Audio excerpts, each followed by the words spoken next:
Good morning everyone, स्वागत है आपका यूट्यूब चैनल एमसीसी कानपुर में। देखिए मित्रों, संविधान के जो क्लासें अपनी चल रही थी उसमें हम आपको इंडियन कॉन्स्टिट्यूशन के संबंध में भारत की वो संविधान सभा थी, यानी कॉन्स्टिट्यूशन का जो एक तरीके से निर्माण की बात करें, संविधान निर्माण की बात करें तो वो कंप्लीट उनकी वीडियो हम डाल चुके थे। आज हम बात करने वाले हैं प्रस्तावना की। और प्रस्तावना में देखो, सबसे पहले मैं आपको थोड़ा सा इसका थ्योरम दिखा दूं कि किस तरीके से हमको पढ़ना होता है, किस तरीके से आजकल प्रश्न बनने लगे हैं, वो सारी चीज़ें देखिए। अपन सबसे पहले देखो, मैंने आपके सामने लगा रखी है यहाँ पर प्रस्तावना, ठीक है। और प्रस्तावना के नीचे मैंने देखो इससे ही कनेक्ट कर दिया है हमारे जो नोट्स हैं उनको, ये सारी चीज़ें, ठीक है। इसके नीचे मैंने देखो इस नोट्स के एक एक शब्द का अर्थ भी देखेंगे, हम बिल्कुल विस्तार से अध्ययन करेंगे और बिल्कुल घबराना नहीं है। उसके बाद देखो, जैसे ही प्रस्तावना खत्म होगी उसके जस्ट नीचे मित्रों आपको देखने को मिलेगा आपके PYQ। देखो प्रस्तावना कितना बड़ा है, क्योंकि सारी चीज़ें इसमें मेंशन की हुई है। अब देखो मित्रों, देखिए ये नीचे PYQ भी जोड़े हुए हैं जो पहले एग्जाम में आ चुके हैं प्रश्न। तो आपको पहले मैं प्रस्तावना के बारे में सारे जितने भी फैक्ट हैं सब कंप्लीट पढ़ाने वाला हूं। उसके बाद अपन सारी चीज़ें डिस्कस भी करेंगे और एक अगली वीडियो में, क्योंकि अगर मैं इसी क्लास को लंबी करूंगा तो शायद बोर महसूस करते हैं बालक, तो इस वजह से अपन क्या करेंगे, अगली वीडियो में पहले पढ़ लेंगे और फिर उससे अगली वीडियो में आपको इसी के PYQ। और अपना जो सेशन चलेगा इस तरीके से चलेगा, जो भी टॉपिक पढ़ाया जाएगा उस टॉपिक के जैसे ही टॉपिक समाप्त हुआ उसके बाद उसके PYQ हम कराएंगे, ठीक है। तो चलिए अपन चलते हैं, शुरुआत कर लेते हैं।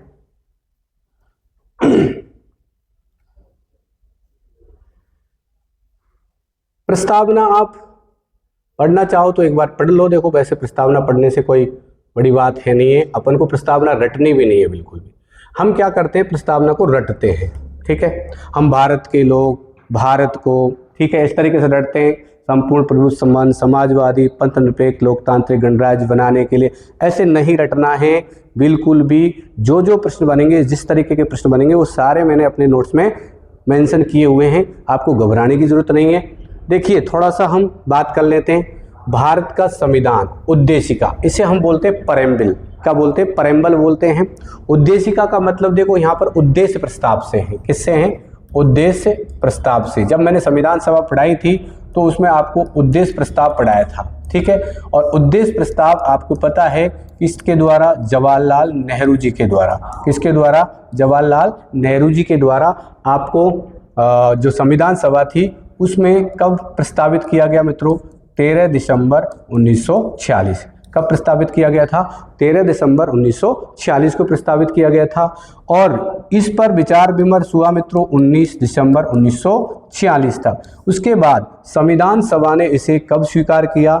22 जनवरी 1947 को। याद रखोगे, क्योंकि उद्देश्य प्रस्ताव ही क्या है? जो हमारी प्रस्तावना है संविधान की, जो प्रेम्बल है, ठीक है, उसका जो मूल आधार है संविधान, ठीक है, वो क्या है? उद्देश्य प्रस्ताव है। इसलिए इसका एक नाम क्या हो गया? उद्देशिका हो गया, ठीक है। याद रखोगे, उद्देश्य प्रस्ताव जवाहरलाल नेहरू जी ने कब? 13 दिसंबर 1946 को, ठीक है, प्रस्तावित किया संविधान सभा में। और 19 दिसंबर 1946 तक इस पर विचार विमर्श हुआ। उसके बाद देखो इसे स्वीकार किया गया, ठीक है, 22 जनवरी 1947 को। अब आप जानते हैं एक प्रश्न, सबसे बड़ी बात यह है कि इसमें जो प्रश्न बनता है वो ये बनता है कि जो प्रस्तावना है उद्देशिका है, इसे किस देश के संविधान से अनुग्रहित किया गया है? तो आप सब जानते हो किससे किया गया मित्रों? अमेरिका के संविधान से। किससे? अमेरिका से। मगर यहाँ पर जो दूसरा प्रश्न क्या बनेगा, ये जो लैंग्वेज लिखी हुई है, जो भाषा लिखी हुई है, हम भारत के लोग भारत को, ठीक है, तो ये जो प्रस्तावना की जो भाषा है, क्या प्रस्तावना की जो भाषा है ना मित्रों, ये कहाँ से ली है अपन ने? ऑस्ट्रेलिया के संविधान से। कहाँ से लिए?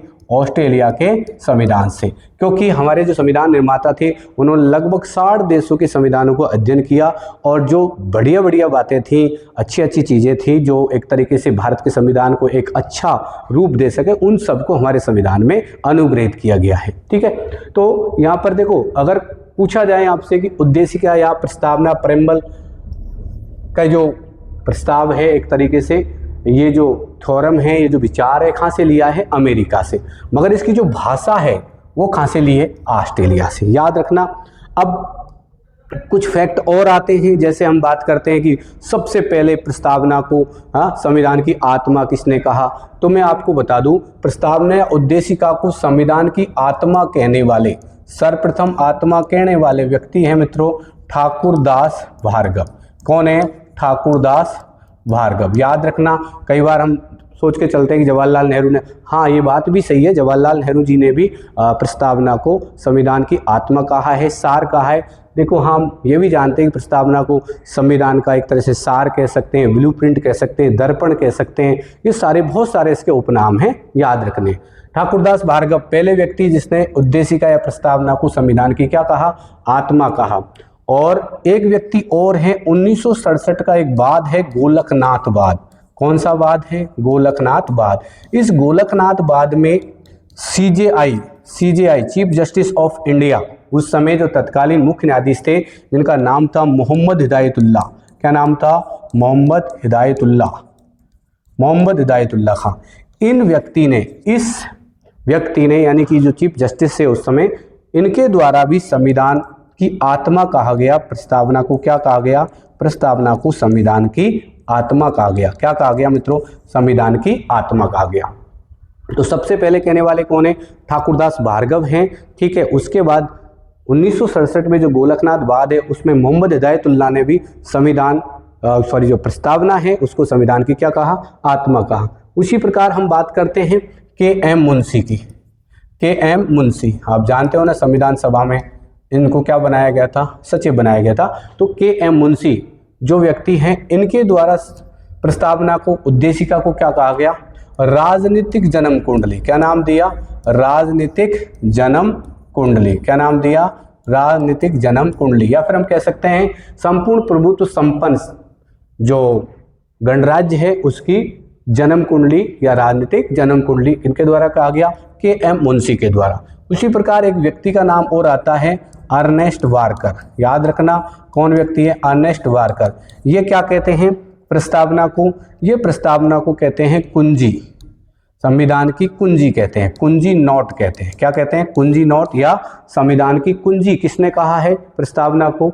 अर्नेस्ट वारकर ने। ठीक है, ये याद रखेंगे हम। उसके बाद देखिए, अब एक बार हम क्या करते हैं, डिस्कस करते हैं, थोड़ा सा देखते हैं कि संविधान की प्रस्तावना में क्या लिखा है। बाकी और सारी चीज़ें हम कर लेंगे। क्या संविधान प्रस्तावना संविधान का भाग है या नहीं है।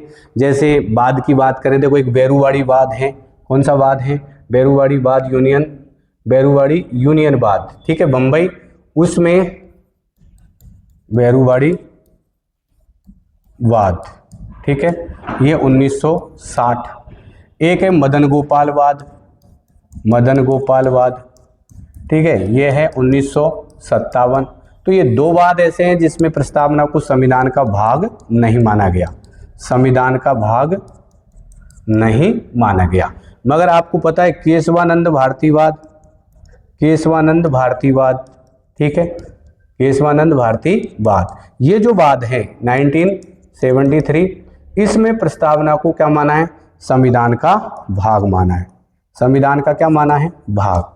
कहने का मतलब ये है कि मदन गोपाल वाद और बेरुवाड़ी वाद, ये जो वाद है, इसमें सुप्रीम कोर्ट ने डिसीजन दिया कि जो प्रस्तावना है, ठीक है, उसमें संशोधन नहीं किया जा सकता। क्यों नहीं किया जा सकता? क्योंकि ये संविधान का भाग नहीं है। इस प्रकार की बातें इन वादों में कही गई। परंतु देखिए, जो 1973 का जो केशवानंद भारती वाद था, इसमें कहा गया कि प्रस्तावना संविधान का भाग है, उसमें संशोधन किया जा सकता है, मगर वहाँ पर एक शब्द जोड़ा गया, परंतु उसका जो मूल ढांचा है उसमें परिवर्तन किए बिना। और आज तक के इतिहास में अगर देखें तो उद्देशिका में केवल एक बार संशोधन हुआ है, और वो हुआ है मित्रों 42वें संविधान संशोधन 1976। और उस संशोधन के तहत यानी कि जो 42वां 42 अमेंडमेंट जो था, जो 1976-77 में हुआ था, इसे हम मिनी कॉन्स्टिट्यूशन भी बोलते हैं। क्या बोलते हैं? मिनी कॉन्स्टिट्यूशन भी बोलते हैं। तो इस संशोधन के तहत देखिए, इस संविधान की जो उद्देशिका है, प्रस्तावना है, उसमें एक तो ये शब्द समाजवादी, एक पंथ निरपेक्ष और एक शब्द है मित्रों अखंडता, ये शब्द इसके अंतर्गत जोड़े गए थे। तो चलिए हम थोड़ा सा चर्चा करें इस पर। हम पढ़ लेते हैं इसको। क्या लिखा है? हम भारत के लोग। क्या लिखा है मित्रों? हम भारत के लोग। इसका मतलब ये है कि जो संविधान है, उसका जो निर्माण है वो भारत की जनता के द्वारा किया गया है। ठीक है, हम भारत के लोग भारत को क्या बनाना चाहते हैं? संपूर्ण प्रभुत्व संपन्न समाजवादी पंथनिरपेक्ष लोकतंत्रात्मक गणराज्य बनाने के लिए तथा उसके समस्त नागरिकों को कौन कौन सा न्याय? सामाजिक, आर्थिक और राजनीतिक न्याय। याद रखना, इनका क्रम याद रखना। न्याय कौन करता है? सर करते हैं। न्याय कौन करता है? सर। एस से मतलब क्या हो गया? सामाजिक। क्या हो गया? सामाजिक। आर से मतलब क्या हो गया? आर्थिक। आर से मतलब क्या हो गया? सॉरी, ए से मतलब आर्थिक और आर से मतलब क्या हो गया? राजनीतिक। तो याद रख लेना, न्याय कितने प्रकार के हैं? हमारी प्रस्तावना के अंतर्गत 3 प्रकार के न्याय हैं, सामाजिक, आर्थिक और राजनीतिक। अब न्याय क्या होता है उसके बारे में हम चर्चा नहीं करेंगे, क्योंकि वो एक पॉलिटिकल साइंस का एक अलग टॉपिक है, क्योंकि हम कॉन्स्टिट्यूशन के संदर्भ में बात कर रहे हैं, मगर उसका जो मोटा मोटा अर्थ है वो आगे हम इसी क्लास में समझेंगे। ठीक है, तो आपको याद रखना है कि न्याय कौन करता है? सर करते हैं। याद क्या रखोगे? न्याय कौन करता है? सर करते हैं। तो एस का मतलब क्या हो गया? सामाजिक। ए का मतलब आर्थिक और राजनीतिक। ऐसे याद रखोगे क्रम से। ठीक है, उसके बाद विचार, अभिव्यक्ति, विश्वास और धर्म, विश्वास, धर्म और उपासना की स्वतंत्रता। स्वतंत्रता कितने प्रकार की हुई? 5 प्रकार की। कितने प्रकार की? 5 प्रकार की। स्वतंत्रता कितने प्रकार की हो गई? इसमें 5 प्रकार की। कौन कौन सी? विचार, अभिव्यक्ति, विश्वास, धर्म और उपासना की स्वतंत्रता। प्रतिष्ठा और अवसर की समता। समानता की अगर बात करें तो प्रतिष्ठा और अवसर की समानता की बात इसके अंतर्गत की गई है। प्राप्त कराने के लिए तथा उन सब में व्यक्ति की गरिमा और राष्ट्र की एकता और अखंडता। व्यक्ति की गरिमा और राष्ट्र की एकता और अखंडता, इनके बारे में बात करेंगे अपन। राष्ट्र की एकता और अखंडता का मतलब क्या है, सारी चीजें बात करेंगे। सुनिश्चित करने वाली बंधुता। ठीक है, बढ़ाने के लिए। अब यहाँ पर देखो एक चीज है स्वतंत्रता, समानता और बंधुता। 3 शब्द इसमें आपने देखे थे। एक तो देखा था स्वतंत्रता, एक देखा था आपने समता। वैसे समानता शब्द नहीं है, मगर यहाँ समानता से मानो उसको, समानता और बंधुता। ये किससे प्रेरित है? फ्रांस की जो क्रांति हुई थी, है ना, 1789 में, उससे प्रेरित है। ठीक है, तो फ्रांस से लिया गया है। उसके बाद देखिए व्यक्ति की गरिमा, ये पढ़ लिया अपन ने। बढ़ाने के लिए दृढ़ संकल्प होकर अपनी संविधान सभा में आज तारीख कौन सी? 26 नवंबर 1949। 26 नवंबर को हम संविधान दिवस भी मनाते हैं, विधि दिवस भी मनाते हैं। को एदत द्वारा इस संविधान को अंगीकृत, अधिनियमित और आत्मार्पित करते हैं। देखो ये मैंने जो फोटो लिया है, ये लिया है मित्रों 11वीं क्लास की जो बुक चलती है अपने संविधान वाली 11th क्लास की, उससे लिया है। तो देखो यहाँ पर ये 2 लाइनें अपन को बहुत महत्वपूर्ण। क्या लिखा है? देखो संविधान में 42वां संविधान संशोधन अधिनियम 1976, उसकी धारा 2 के द्वारा 3/1/1977 यानी कि 3 जनवरी 1977 से कौन से शब्द? प्रभुत्व संपन्न लोकतंत्रात्मक गणराज्य के स्थान पर प्रतिस्थापित। क्या प्रतिस्थापित है? यानी कि समाजवादी और पंथ निरपेक्ष शब्द। ठीक है, उसके बाद संविधान का यही संशोधन 1976 इसकी धारा 2 के तहत वही राष्ट्र की एकता के स्थान पर क्या? अखंडता। जो एकता शब्द है उसकी जगह पर कौन सा शब्द जोड़ा है? अखंडता। ठीक है, और जहां पर संपूर्ण प्रभुत्व संपन्न लोकतांत्रिक गणराज्य वाला जो लाइन है उस जगह 2 शब्द जोड़े हैं, एक तो समाजवादी और एक मित्रों जोड़ा है पंथ निरपेक्षता। ठीक है, तो ये याद रखोगे। प्रस्तावना में पंथ निरपेक्षता है, आप दोबारा से देख लीजिए। प्रस्तावना में पंथ निरपेक्षता शब्द है, न कि धर्म निरपेक्षता। ये याद रख लेना। प्रस्तावना के अंतर्गत कौन सा शब्द है? पंथ निरपेक्ष। देखो धर्म निरपेक्ष और पंथ निरपेक्ष दोनों में थोड़ा अंतर है, उसकी चर्चा हम नहीं करेंगे अभी। अगर हमें राजनीति विज्ञान पढ़ना होता तो हम कर लेते। ठीक है, चलो ये प्रस्तावना हमने देख ली। अब देखो जो नोट्स में देखो मैंने क्या क्या मेंशन करके रखा है, जो मैंने अभी आपको बता चुका हूं, देख लीजिए। प्रस्तावना का मूल आधार क्या है?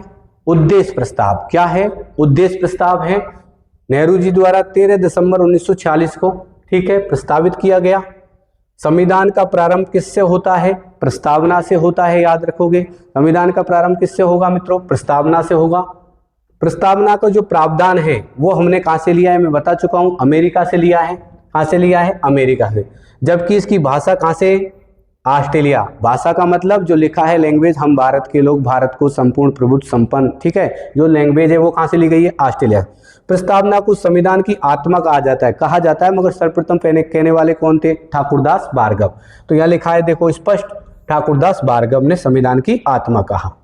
उसके बाद देखो मैंने आपको बताया था कि गोलकनाथ बाद जो था, ठीक है, उस गोलकनाथ बाद में मोहम्मद हिदायतुल्लाह खां के द्वारा, देखो 1967 में गोलकनाथ बनाम पंजाब राज्य बाद में न्यायाधीश कौन, मोहम्मद हिदायतुल्लाह खान। कौन थे, मोहम्मद हिदायतुल्लाह खान थे। उन्होंने प्रस्तावना को संविधान की आत्मा कहा है। तो सबसे पहले कहने वाले कौन है, ठाकुरदास भार्गव। 1967 के गोलकनाथ बाद में कहने वाले कौन है, मोहम्मद हिदायतुल्लाह, ठीक है।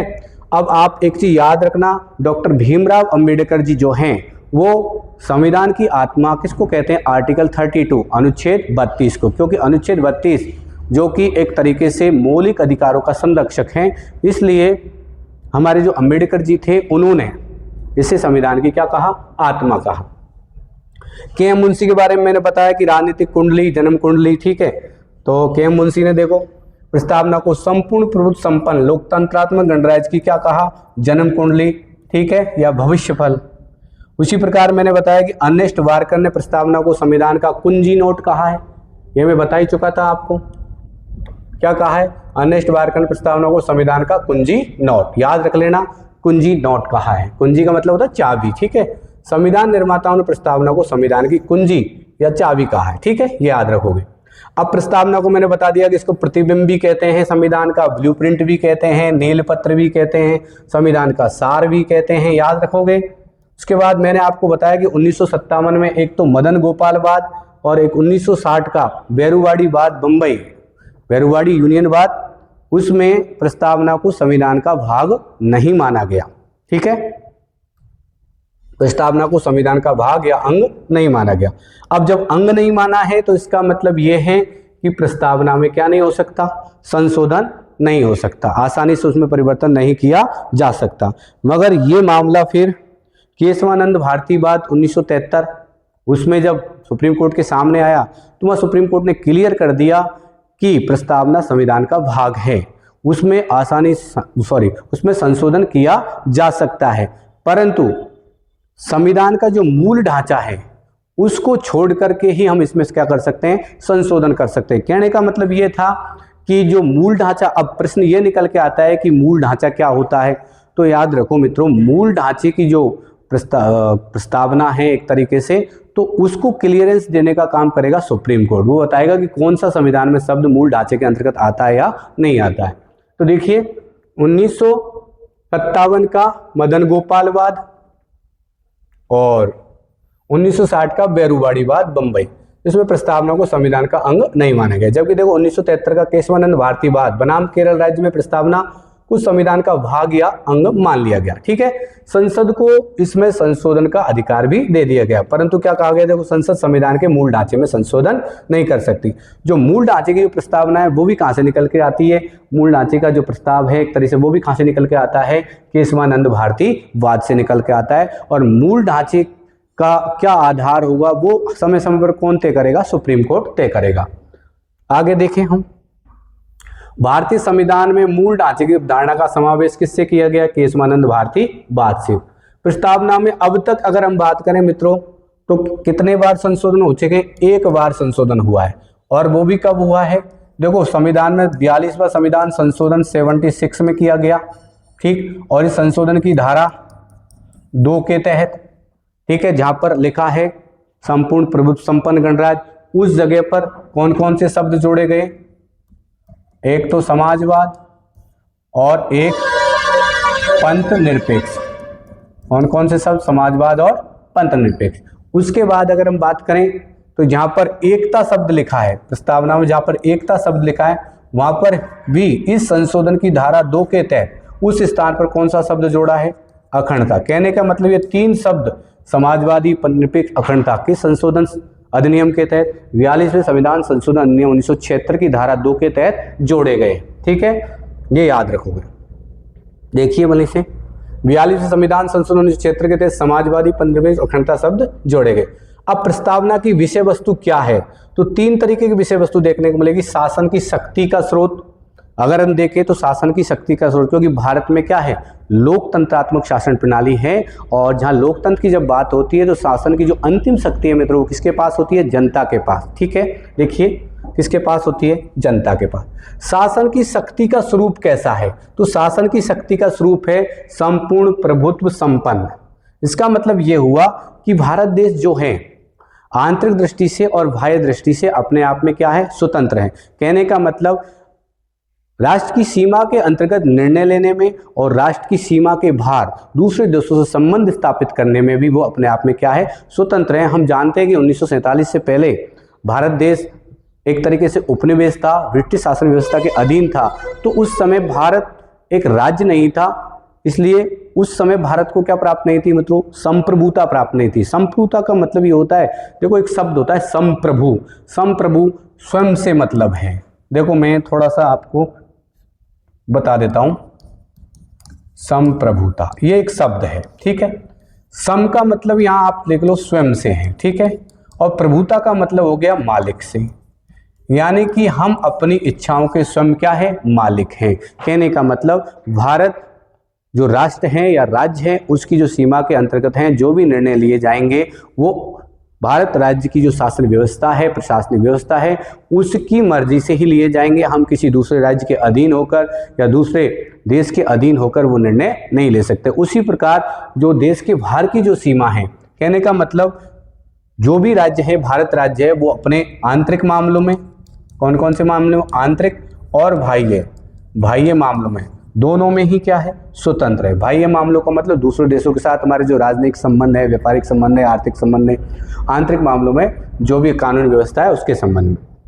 उसके बाद देखो शासन की शक्ति का उद्देश्य क्या है। शासन की शक्ति देखो, सभी नागरिकों को क्या मिले, न्याय मिले, सभी को स्वतंत्रता का उपभोग करने का, समानता का उपभोग करने का, है ना, व्यक्ति की जो गरिमा है, एकता, अखंडता है, वो सारी चीजें बनाए रखने का अधिकार। अब देखिए हम बात करते हैं आगे। देखो प्रस्तावना के अनुसार शासन की शक्ति का स्रोत क्या है मित्रों, जनता। अतः प्रस्तावना किसको मान्यता देती है, लोक प्रभुता। लोक प्रभुता, यहाँ जो शब्द आया है लोक प्रभुता, इसका मतलब है कि यहाँ पर जो शासन की अंतिम शक्ति है वो जनता में है। ठीक है, संप्रभुता की जो अंतिम पावर है वो किसके पास है, जनता के पास है। लोक प्रभुता का मतलब है जनता ही सर्वे सर्वा है। लोकतंत्रात्मक शासन प्रणाली में जो भी शासन व्यवस्था है, जो भी शासन चलाने वाले हैं, उन सब को, ठीक है, चुनने का अधिकार, उनको हटाने का अधिकार, ये सारी चीज किसके पास है, जनता के पास। उसी प्रकार देखो लोक प्रभुता की संकल्पना हमने कहां से ली है, रूसों की एक पुस्तक है सोशल कॉन्ट्रैक्ट, जिसे बोलते हैं सामाजिक समझौता या संविदा, इससे लिया गया है। लोक प्रभुता की जो संकल्पना है किसके अंतर्गत, प्रस्तावना के अंतर्गत, वो कहां से ली गई है, रूसो एक राजनीतिक विचारक हैं, उनका जो पुस्तक है सोशल कॉन्ट्रैक्ट, यानी कि सामाजिक संविदा बोल सकते हैं या सामाजिक समझौता बोल सकते हैं। उससे कथन, उनका एक कथन है बहुत महत्वपूर्ण, रूसो का, जनता की वाणी ही क्या है, ईश्वर की वाणी है। कहने का मतलब जनता जो चाहती है ऐसा शासक को या राजा को या शासन करने वालों को उनके अनुसार ही क्या करना चाहिए, शासन का संचालन करना चाहिए। ज़्यादा से ज़्यादा जनता के हित में, जन कल्याण में कार्य करना चाहिए। यहाँ पर जो पहला शब्द दे रखा है संपूर्ण प्रभुत्व संपन्न, इसका जो तात्पर्य ऐसे देश से है, ठीक है, जो कि देखो मैं बता ही चुका हूं, आंतरिक और बाह्य मामलों में क्या है, स्वतंत्र है निर्णय लेने में।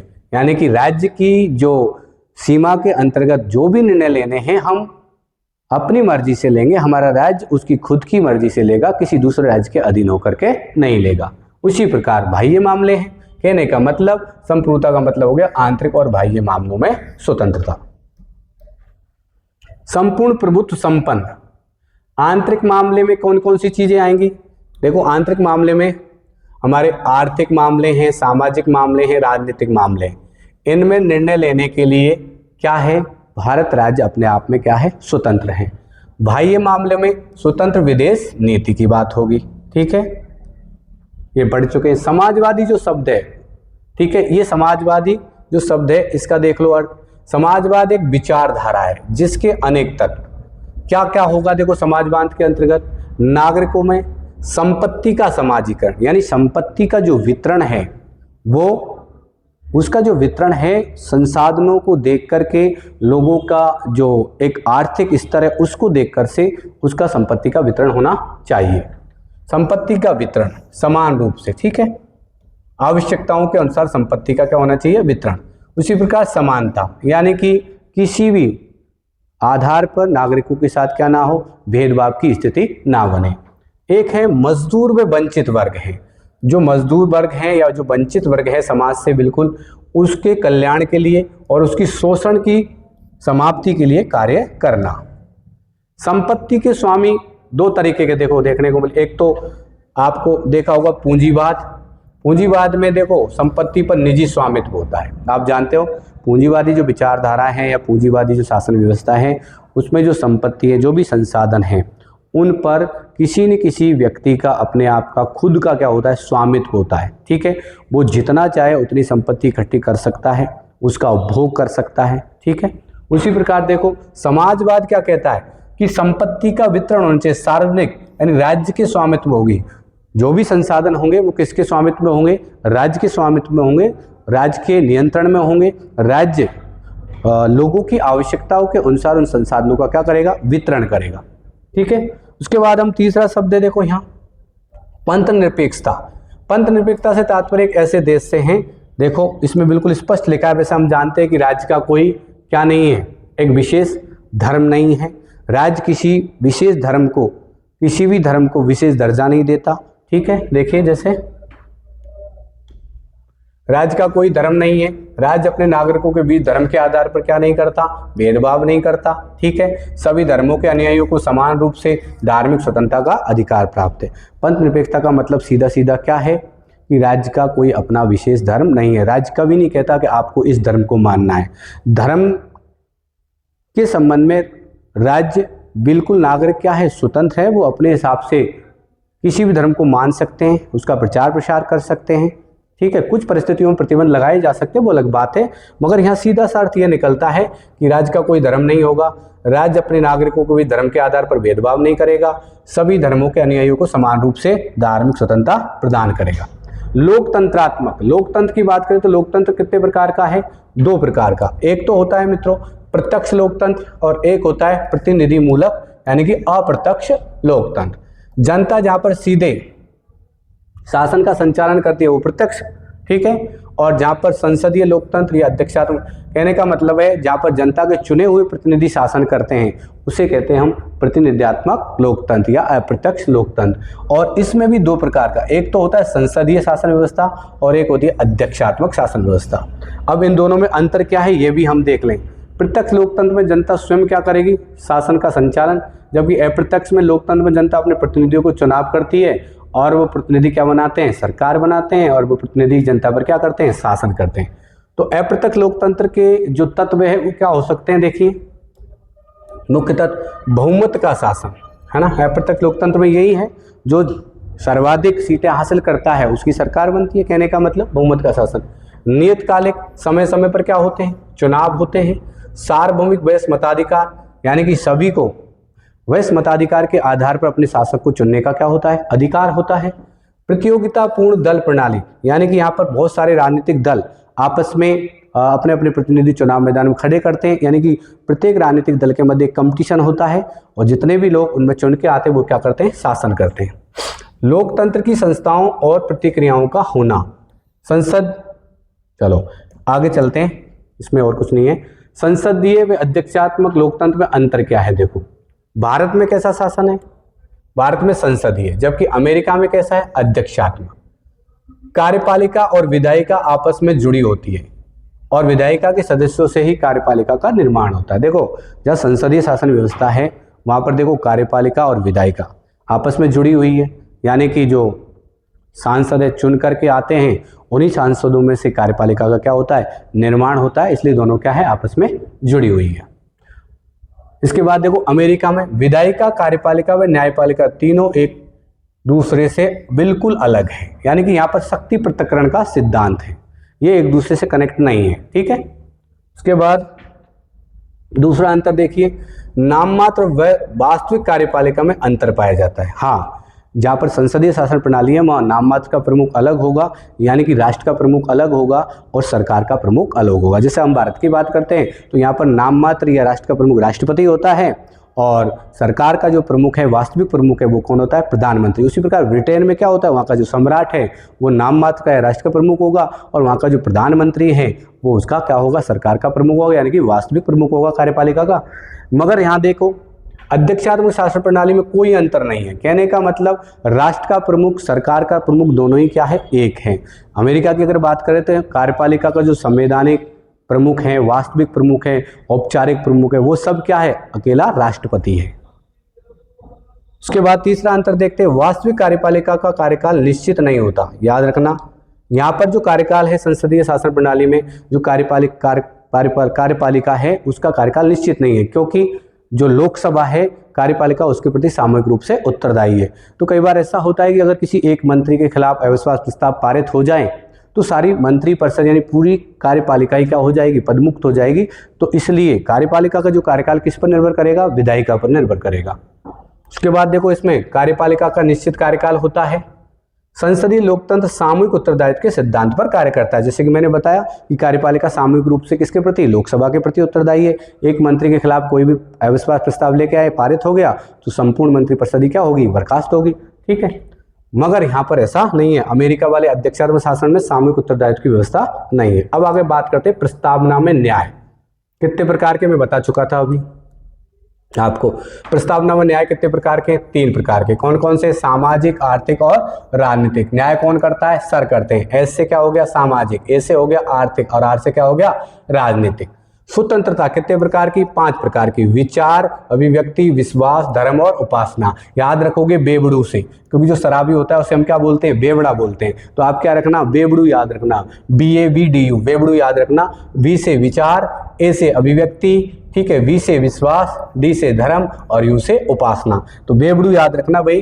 ठीक है, स्वतंत्रता कितने प्रकार की हो गई? 5 प्रकार की। उसी प्रकार विचार, विचार एक मानसिक, इसका अर्थ समझ लो विचार क्या है? एक मानसिक क्रिया है। आप जानते हो विचार कहाँ आते हैं? मस्तिष्क में आते हैं। तो एक मानसिक क्रिया है जिसमें देखो क्या शामिल होता है? सोचना, चिंतन करना, मनन करना, किसी चीज का विश्लेषण करना शामिल होता है। उसी प्रकार देखो जो अभिव्यक्ति है उसका अर्थ देख लीजिए। अभिव्यक्ति का मतलब है बाह्य क्रिया है जिसका अर्थ है विचारों की, अपने मन मस्तिष्क में जो भी विचार आ रहे हैं, ठीक है, उनको भारी रूप देना, यानी कि उनको प्रकट करना, वो क्या कहलाता है? अपना अभिव्यक्ति कहलाता है। उसके बाद विश्वास की बात करें तो किसी भी विचारधारा को मानना, स्वीकार करना। ठीक है, ये याद रखोगे। जैसे कोई गांधीवादी विचारधारा में विश्वास करता है तो कोई व्यक्तिवादी विचारधारा में विश्वास करता है तो कोई अराजकतावादी विचारधारा में विश्वास करता है। तो ये है विश्वास। उसके बाद है धर्म। धर्म का संबंध रिलीजन से है। धर्म का अर्थ है अपनी इच्छा अनुसार किसी भी रिलीजन, चाहे वो हिंदू, मुस्लिम, सिख, ईसाई, किसी भी धर्म को मान सकता है। ठीक है, उसका प्रचार प्रसार कर सकता है। उसके बाद उपासना, अपने रिलीजन की उपासना पद्धति का आचरण करना। कहने का मतलब हमें पूजा अर्चना, कर्मकांड किस प्रकार के होंगे, इन सब में अगर देखा जाए तो नागरिक क्या है? अपने आप में स्वतंत्र है। तो यहाँ पर जो उपासना का अर्थ लिया गया है वो किससे लिया गया है? उपासना की पद्धति से, आचरण से। प्रस्तावना में समानता, अब यहाँ याद रखो प्रस्तावना में सीधा समानता शब्द नहीं है। कौन सा शब्द है? समता। और 2 प्रकार की समानता, प्रतिष्ठा और अवसर की। प्रतिष्ठा की अगर बात करते हैं तो इसका अर्थ है समाज में सभी व्यक्तियों का क्या होगा? समान स्थान होगा और किसी व्यक्ति को जाति, धर्म, लिंग आदि के आधार पर श्रेष्ठ या हीन नहीं समझा जाएगा। कहने का मतलब याद रखोगे, प्रतिष्ठा का मतलब कि समाज में सभी व्यक्ति समान हैं। कोई व्यक्ति को जाति, धर्म, लिंग के आधार पर या तो श्रेष्ठ समझेंगे, ना ही किसी से किसी को हीन समझेंगे। उसी प्रकार अवसर की बात करें तो समाज में प्रत्येक व्यक्ति को विकसित होने के लिए समान अवसर मिलते हैं। यानी कि सरकार की तरफ से, राज्य की तरफ से अगर देखें तो सभी को अपना विकास करने का अधिकार है, उनको समान अवसर मिलने चाहिए।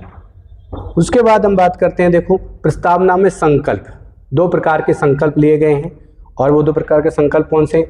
व्यक्ति की गरिमा, एकता, अखंडता और बंधुता। व्यक्ति की गरिमा का मतलब प्रत्येक व्यक्ति की मानवीय गरिमा से पूर्ण जीवन उपलब्ध कराना। ठीक है, उसके बाद देखो याद रखना एकता व अखंडता, बंधुता। इसका मतलब एकता में क्या है? ये एक मनोवैज्ञानिक शब्द है, मनोवैज्ञानिक विचार है जो समुदायों के बीच एक होने की भावना क्या करता है? विकसित। बहुत सारी जो कम्युनिटी होती है उनके बीच एक होने की भावना प्रकट करता है। ये कैसा शब्द है? एक मनोवैज्ञानिक शब्द है, एकता। उसके बाद देखो शब्द अखंडता, ये एक भौगोलिक विचार है जो ये मानता है कि भारत का कोई क्षेत्र या भूभाग, यह क्या है? भौगोलिक विचार जो ये मानता है कि भारत का कोई क्षेत्र या भूभाग इससे अलग न हो। अखंडता का मतलब भारत विभाजित ना हो, उसका कोई भी क्षेत्र या उसका कोई भी छोटा भाग भारत से अलग ना हो। अखंडता का सीधा सा अर्थ यह है।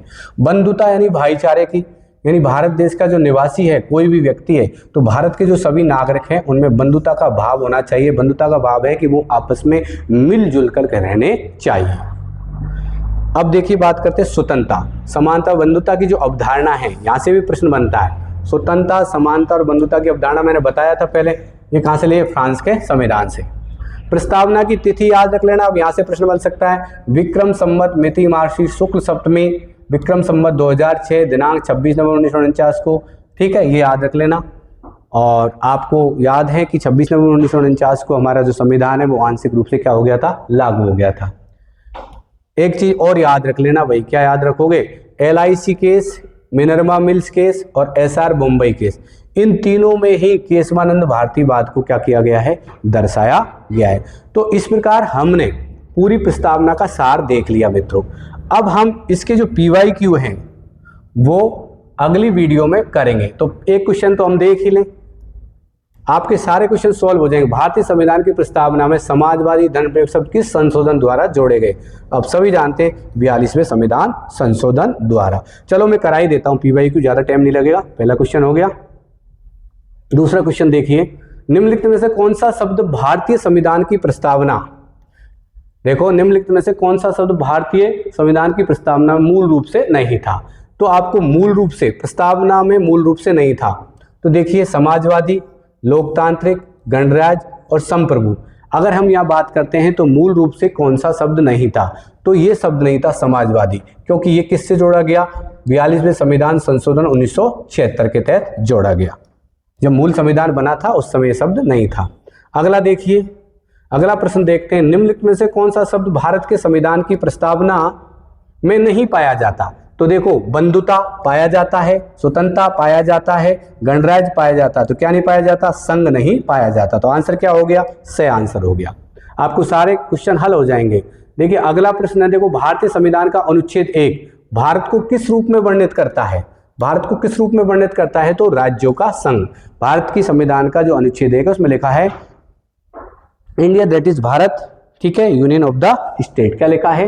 राज्यों का संघ। तो ये याद रखना। उसके बाद हम चलते हैं अगले क्वेश्चन पर।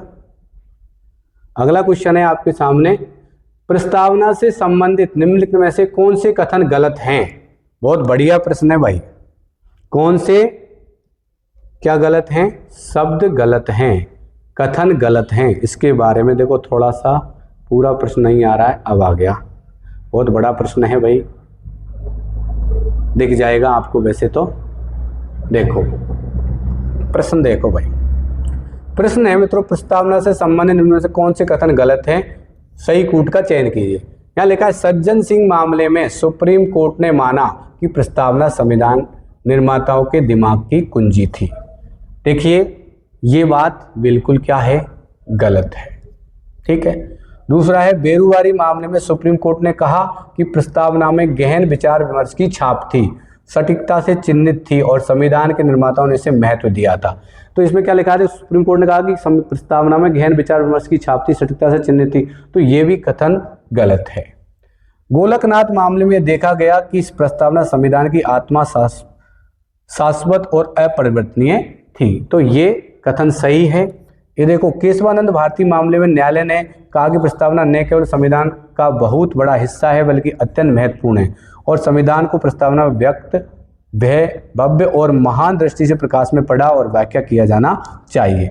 तो कहने का मतलब जो केशवानंद भारती बात था इसमें भाग माना गया, इसमें संशोधन करने का अधिकार भी, और जो उसके क्या बोलते हैं मूल ढांचा है, मूल ढांचे में जो संशोधन का अधिकार, ठीक है, जो नहीं था संसद को, तो ये बातें सुप्रीम कोर्ट के द्वारा कही गई थी। तो इसमें जो कथन है, देखो गलत कथन की अगर बात करें तो यहाँ पर डी आंसर सही होगा।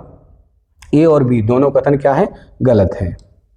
आगे देखिए अगला प्रश्न देखो, भारत के संविधान की प्रस्तावना में शब्द सोशलिस्ट यानी समाजवादी, सेक्युलर धर्म पे किस संशोधन द्वारा? तो अभी हम बात कर ही चुके हैं 42वें संविधान संशोधन द्वारा। 42वें संविधान संशोधन द्वारा। ठीक है, तो ये हो गया। अगला प्रश्न देखो, भारतीय संविधान की प्रस्तावना किस वाक्यांश से शुरू होती है? किससे शुरू होती है भाई?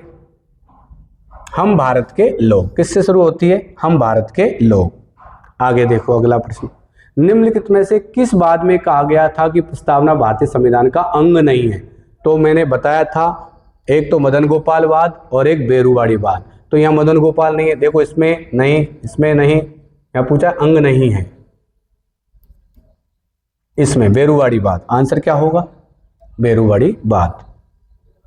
अगला प्रश्न देखो, निम्न में से कौन सा मौलिक, ये तो मौलिक अधिकार वाला है। अगले, निम्न में से कौन सा कथन सही है प्रस्तावना के संबंध में? देखिए, प्रस्तावना को संसद द्वारा केवल एक वस्तुनिष्ठ प्रस्ताव द्वारा संशोधित किया जा सकता है। नहीं, प्रस्तावना संविधान का हिस्सा है और मूल संरचना के अलावा संशोधित किया जा सकता है। नहीं, संविधान का हिस्सा, हाँ सही है, ये राइट है भाई, ये आंसर इसका सही होगा। इनको देखने की जरूरत नहीं है, प्रस्तावना संविधान का हिस्सा नहीं है, बिल्कुल ये गलत है। प्रस्तावना संविधान, ये भी गलत है। आंसर क्या होगा? बी। ठीक है, आगे चलें। अगला प्रश्न देखो, संविधान में की अधिनियमिति के समय, यानी जब संविधान बना था, निम्न में कौन सा आदर्श प्रस्तावना में शामिल नहीं था? स्वतंत्रता था, समाजवाद, न्याय, समता, ये तीन थे, मगर कौन सा नहीं था? समाजवादी नहीं था। ये 42वें संविधान संशोधन जोड़ा गया, तो आंसर क्या हो जाएगा? समाजवादी। आगे देख लीजिए, निम्न में से किस मामले में उच्चतम न्यायालय ने धारण किया कि प्रस्तावना संविधान का भाग नहीं है? तो किसने किया था?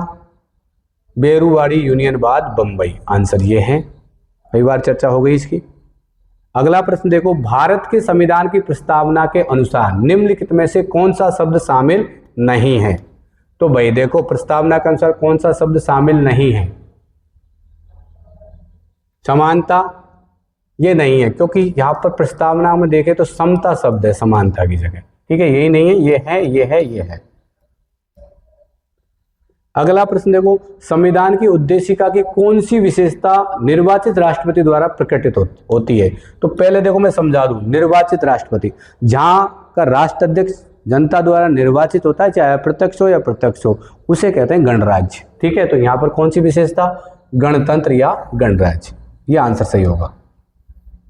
उसके बाद देखो, भारत के संविधान की उद्देशिका की कौन सी विशेषता निर्वाचित राष्ट्रपति द्वारा रेखांकित की जाती है? तो इसमें भी वही आंसर है, गणराज्य। क्या होगा आंसर? गणराज्य, अभी बता ही दिया था। अगला प्रश्न देखें, भारत के संविधान की प्रस्तावना में कौन सी विशेषता नहीं है? तो मित्रों, पंथ निरपेक्षता है, राजनीतिक न्याय है, प्रतिष्ठा की समानता है, मगर संघीय शासन नहीं है। भारत के संविधान की उद्देशिका में वर्णित शब्दों का सही अनुक्रम बताइए। बहुत बढ़िया प्रश्न है, सही अनुक्रम। तो यहां पर देखो, सबसे पहले हमने बात की थी न्याय की। किसकी बात की थी? सबसे पहले न्याय की, फिर बात की थी स्वतंत्रता की, और फिर आता है समता, और फिर क्या आता है? बंधुता। तो आंसर क्या होगा? डी, न्याय, स्वतंत्रता, समता और बंधुता। ठीक है, ये याद रख लेना, क्रम याद रखने हैं, क्रम वाले प्रश्न पूछे जाते हैं। अगला प्रश्न है, भारत के संविधान की उद्देशिका में कौन सा शब्द नहीं दिया गया? विश्वास दिया गया है, धर्म दिया गया है, उपासना, कौन सा नहीं दिया गया? भाषा। देखो, रीट लेवल 2 में आया है 2022 में, कौन सा शब्द नहीं दिया गया? भाषा नहीं दिया गया। ठीक है, अब देखो कुछ चीजें इसमें छूट गई है, मैं बता देता हूं वो क्या है, कैसे प्रश्न और पूछे जाते हैं। कई बार ऐसे प्रश्न भी पूछे गए हैं कि नागरिक शब्द कितनी बार आया है, या फिर देख लीजिए, हम प्रस्तावना में चलते हैं सीधे। तो यहाँ पर देखो, एक आध बार ये प्रश्न भी पूछा है कि प्रस्तावना में भारत शब्द कितनी बार आया है। तो देखो, भारत 1 बार और भारत 2 बार। कितनी बार आया है भारत शब्द? याद रखना, भारत शब्द कितनी बार आया है? 2 बार, याद रखोगे। दूसरा इसमें प्रश्न बनता है, लोग शब्द कितनी बार आया है? तो लोग शब्द, हम भारत के लोग, भारत को कहने का मतलब लोग जो शब्द हैं वो कितनी बार आया है मित्रों? लोग से मतलब व्यक्ति से हैं, कितनी बार आया है? 1 बार। उसके बाद देखो, नागरिक शब्द की बात करें, समस्त नागरिक, तो नागरिक शब्द भी कितनी बार आया है? याद रख लेना, नागरिक शब्द भी कितनी बार आया है? 1 बार। अब संपूर्ण प्रभुत्व संपन्न, तो ये तो एक बार आया है। समाजवादी भी एक बार आया है, पंथ निरपेक्ष एक बार आया है, लोकतंत्रात्मक गणराज्य भी एक बार आया है। तो ये चीजें याद रखोगे। उसके बाद देखो सामाजिक आर्थिक राजनीतिक न्याय, ये भी एक एक बार आए। विचार अभिव्यक्ति विश्वास धर्म, ये भी एक एक बार आए हैं। ऐसा आपको याद रखना है। और एक ये याद रख लेना इसकी तिथि, ठीक है ना, विक्रम संवत 2006, मिति मार्च शुक्ल, इसमें जो दे रखा है, ठीक है। तो इस प्रकार से अपन ने सारे प्रश्न भी कर लिए हैं लगभग और पूरी प्रस्तावना देख ली है। आपको इसकी अगर पीपीटी की जरूरत है तो मैं डिस्क्रिप्शन में अपने टेलीग्राम चैनल का लिंक डाल दूंगा। मित्रों, अगर आपको वीडियो अच्छी लगी है तो लाइक करना है, शेयर करना है, बेल आइकन को दबाना नहीं भूलना है। जय हिंद, जय भारत।